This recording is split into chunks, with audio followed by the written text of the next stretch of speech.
Hi, church family.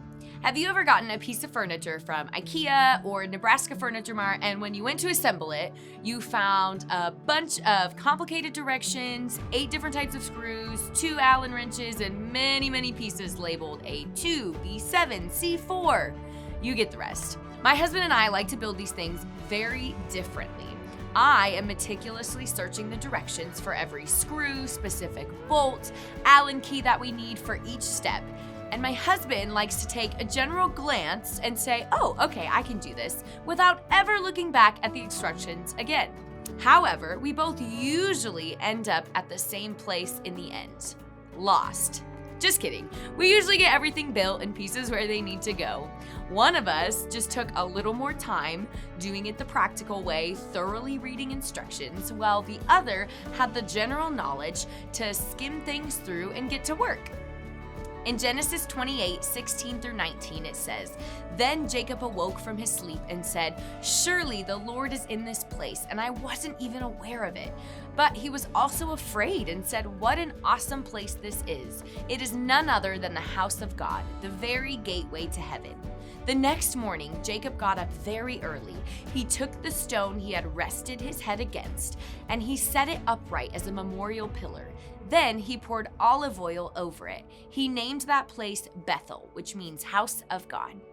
Jacob had an encounter with God in a practical place. He came into the presence of God, not in a worship set list, not at church, not at a conference, but in his home. He even used a practical item, the stone he slept on, to make a pillar in remembrance of the encounter he had with the Lord. Encounters with God can happen anywhere, anytime, and oftentimes do take place at a conference or camp where your sole focus is on building your relationship with Jesus. But we can't forget to be in God's presence in our practical, everyday lives.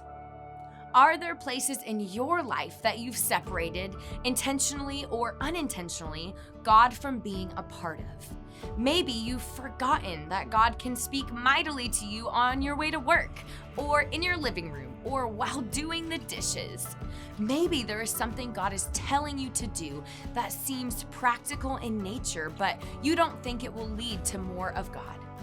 Jacob took another step and also poured oil over the rock to consecrate and dedicate that place to the Lord.